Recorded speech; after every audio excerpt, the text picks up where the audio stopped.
The hollow thunder of artillery shells shattered the morning stillness like glass against stone. Colonel Joshua Lawrence Chamberlain pressed his palm against the rough bark of an oak tree, feeling the tremor of distant cannon fire vibrate through his bones. The crimson sun of July 1st, 8, painted the Pennsylvania landscape in shades of blood and amber, an ominous herald of the carnage to come. Below him, the crossroads town of Gettysburg sprawled like a sleeping giant, its peaceful streets and modest buildings oblivious to the approaching storm. Smoke columns rose from cook fires in the early morning air, and the clip-clop of horses' hooves echoed off cobblestones as civilians went about their daily routines. None could have imagined that within hours, their quiet community would become the epicenter of the bloodiest battle ever fought on American soil.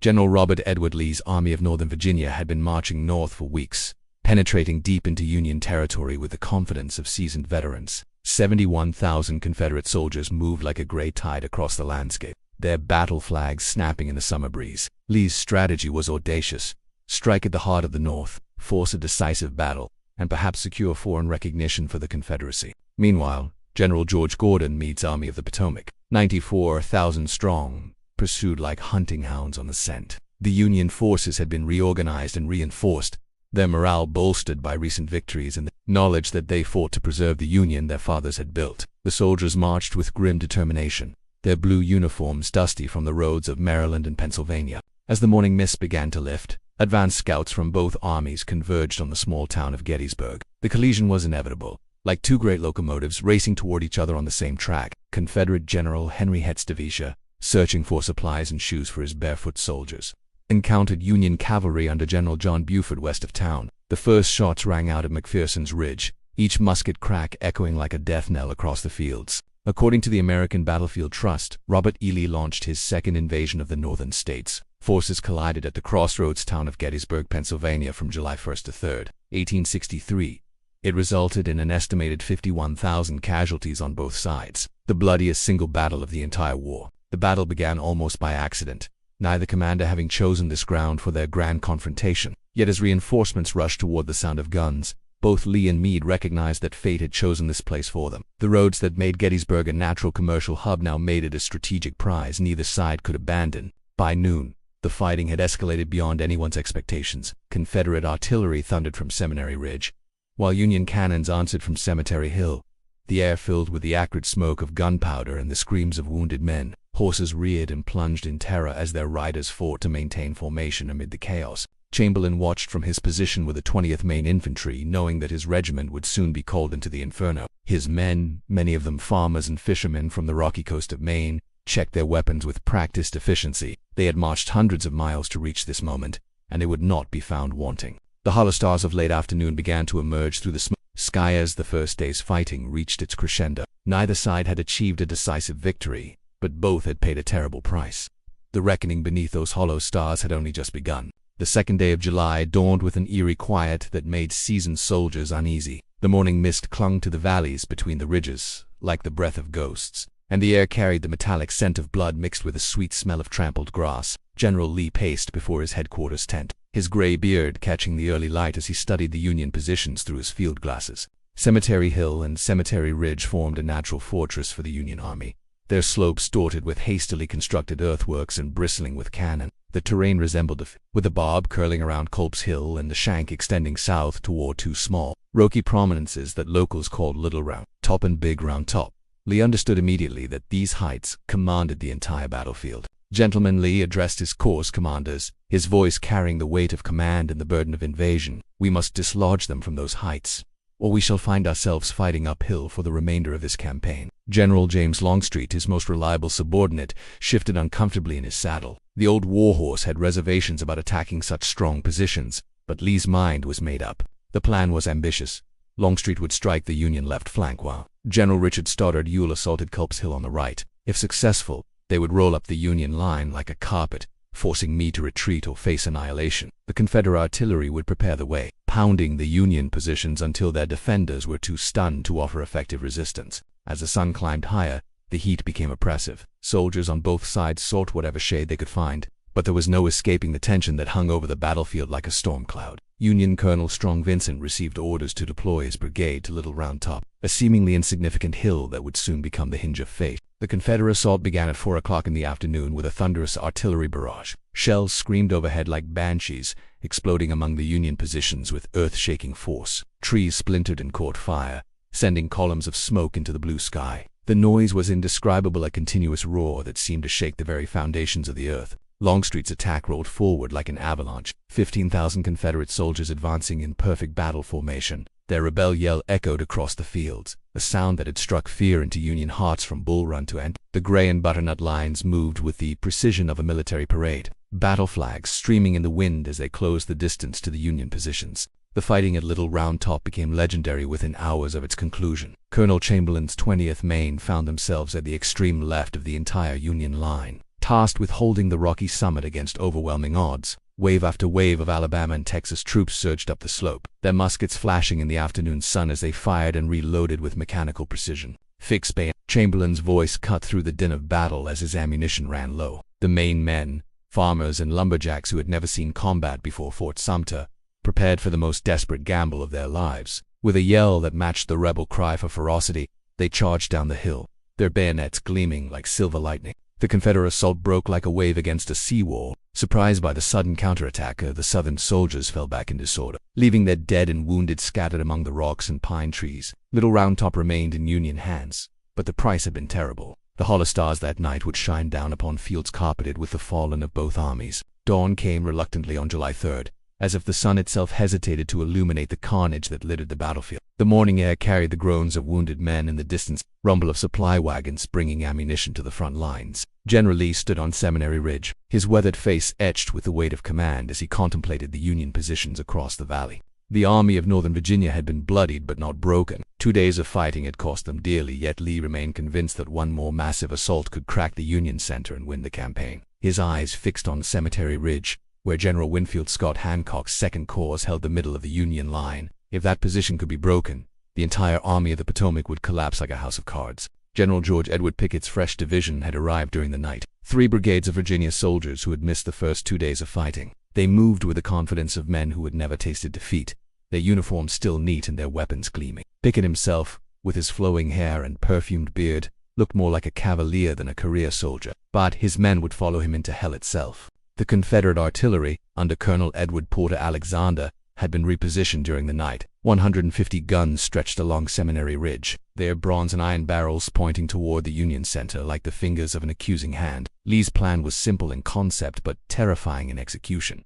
The largest artillery barrage in American history would precede an infantry assault by 15,000 men across 3/4 of a mile of open ground. Across the valley, Union General Meade prepared for what he sensed would be Lee's final throw of the dice. The Army of the Potomac had been mauled but remained intact, their defensive positions strengthened by 2 days of desperate fighting. Artillery batteries crowded Cemetery Ridge, their crews sleeping beside their guns with ammunition stacked within easy reach. At 1 o'clock in the afternoon, the Confederate bombardment began with a single gun firing from the center of their line. The shot was a signal, and within seconds, the entire Confederate artillery erupted in a chorus of destruction. The sound was unlike anything heard before in the American continent, a continuous thunder that could be heard 20 miles away in Harrisburg. Union artillery responded immediately, and the counter-battery duel became a hellish spectacle. Shells screamed through the air like freight trains, exploding with earth-shaking force among the opposing gun positions. The smoke grew so thick that gunners fired blind, aiming by memory and instinct rather than sight. Men and horses disappeared in clouds of smoke and flame,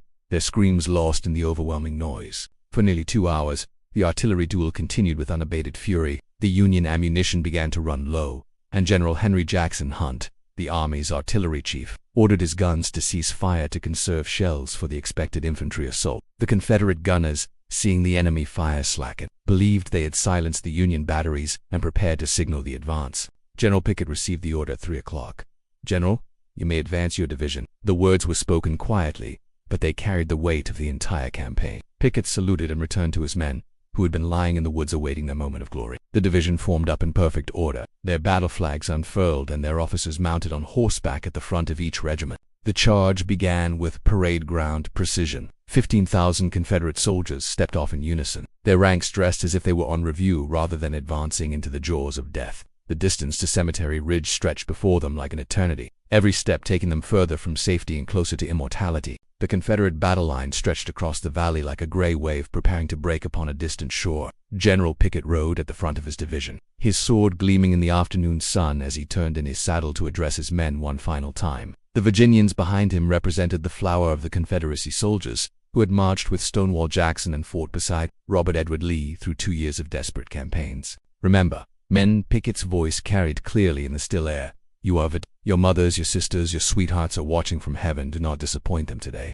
The soldiers responded with a cheer that echoed across the valley, their voices rising above the scattered gunfire and the distant sound of cavalry skirmishing on the flanks. The advance began slowly, deliberately, as if the men were marching to church rather than into the mouth of hell. Their formation was perfect brigade front, with General James Lawson Kemper's men on the right, General Richard Brugarnus in the center, and General Lewis Addison Armistead's bringing up the rear. The spacing between the lines was textbook precise, each soldier maintaining his position in the grand design. From Cemetery Ridge, Union soldiers watched the approaching spectacle with a mixture of awe and terror. General Hancock galloped along his line, his voice booming encouragement to his men. Steady, boys. Let them come closer. Make every shot count. The blue-clad soldiers checked their weapons and adjusted their positions, knowing that the next few minutes would determine the fate of the Republic. The Confederate line had advanced perhaps 200 yards when the first Union artillery shell exploded among their ranks. The round shot tore through the formation like a scythe through wheat, leaving gaps that were immediately filled by men stepping forward from the rear ranks.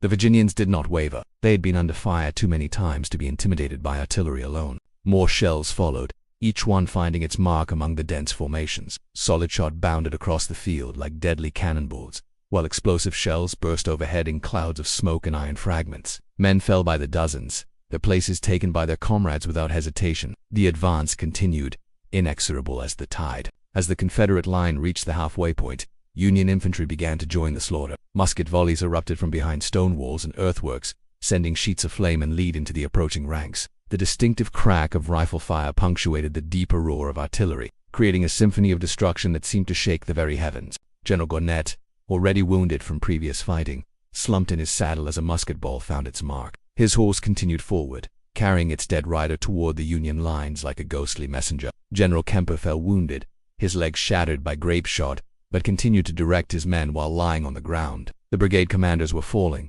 but their soldiers pressed on. The Confederate line began to converge on a single point in the Union center, drawn by the natural tendency of soldiers under fire to seek the apparent safety of numbers. What had begun as a mile-wide assault was narrowing into a concentrated spear point. Aimed at a small copse of trees on Cemetery Ridge, the Virginians could see the Union battle flags fluttering behind the stone wall, so close now that individual faces were visible. General Armistead stepped to the front of his brigade, his black hat perched on the point of his sword as a rallying symbol. "Come on, boys, give 'em the cold steel." His voice carried clearly over the din of battle, and his men responded with a final surge of energy. They were within 50 yards of the Union line when the real killing began. The Union second line rose from concealment and delivered a devastating volley at point-blank range. The Confederate charge staggered like a man struck by lightning, hundreds of soldiers falling in the space of a heartbeat. Yet still they came on, their battle flags shot to ribbons but still flying, their officers leading from the front as they had been taught at West Point and Virginia Military Institute. The final yards of Pickett's charge unfolded like a scene from ancient mythology,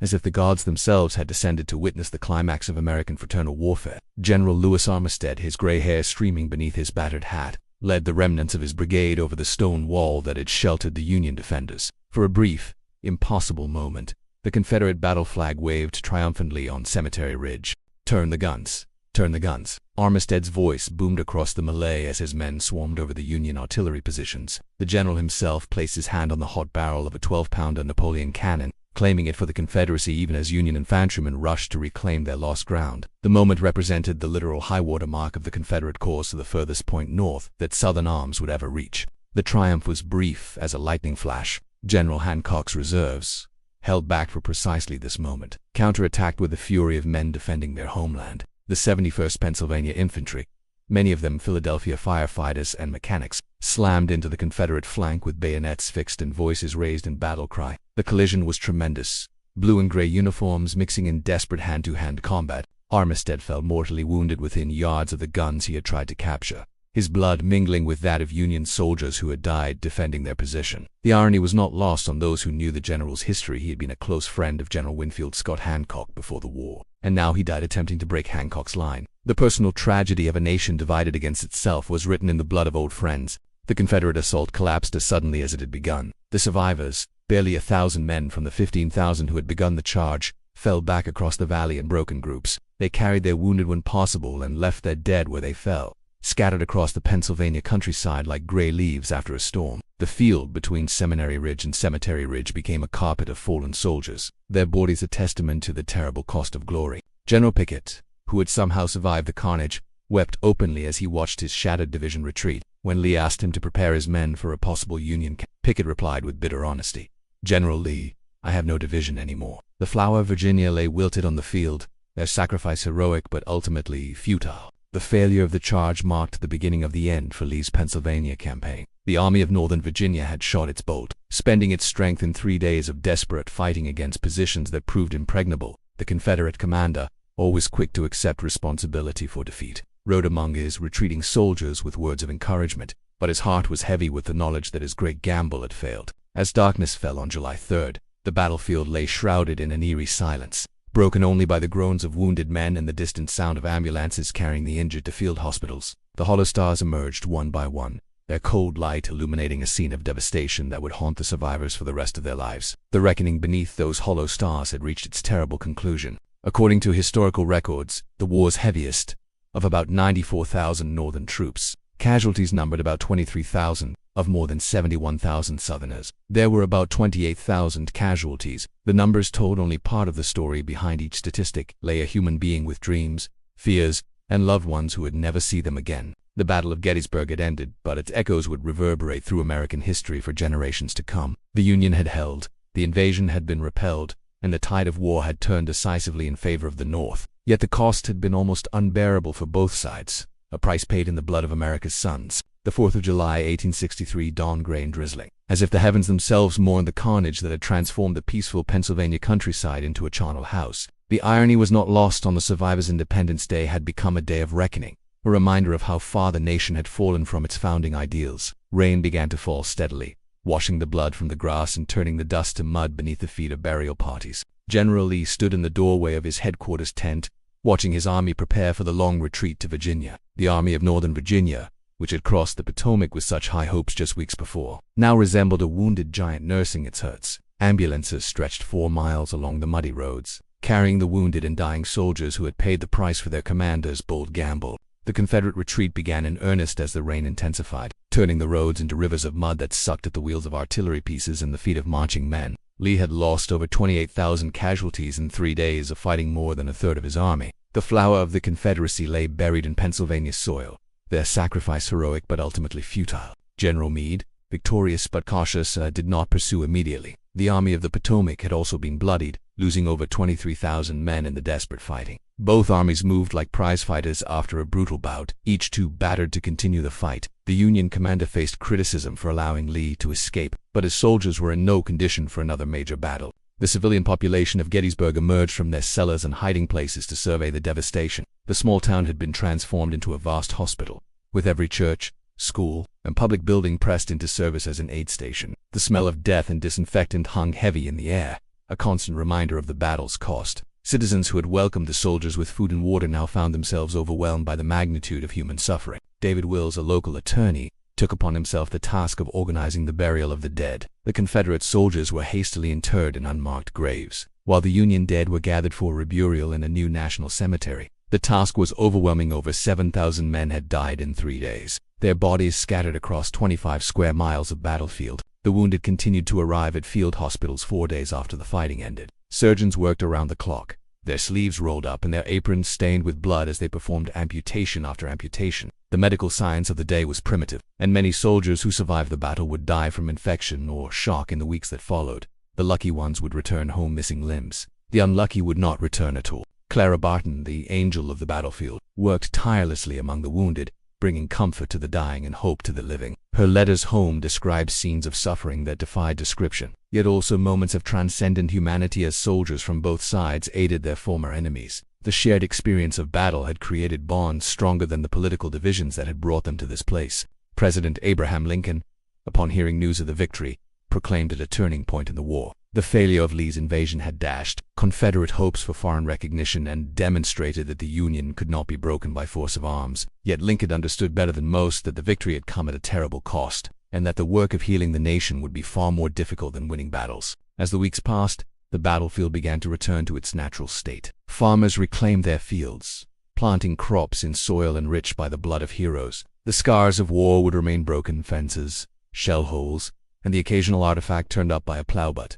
Life would go on. The hollow stars that had witnessed the battle would continue to shine over a nation struggling to define itself through conflict. The Battle of Gettysburg had ended, but its legacy would endure. 4 months later, President Lincoln would return to consecrate the new national cemetery, delivering an address that would transform the meaning of the sacrifice made on those Pennsylvania fields. The dead would not have died in vain if the nation could be reborn in freedom, dedicated to the proposition that all men are created equal. The reckoning beneath hollow stars had concluded, but the echo of final blows would resonate through the cracked silence of night for generations to come. The battle had been won and lost, but the war for the soul of America would continue until the last shot was fired and the last sword was sheathed. In the end, the only victory that mattered was the preservation of the Union and the freedom of all who dwelt within its borders.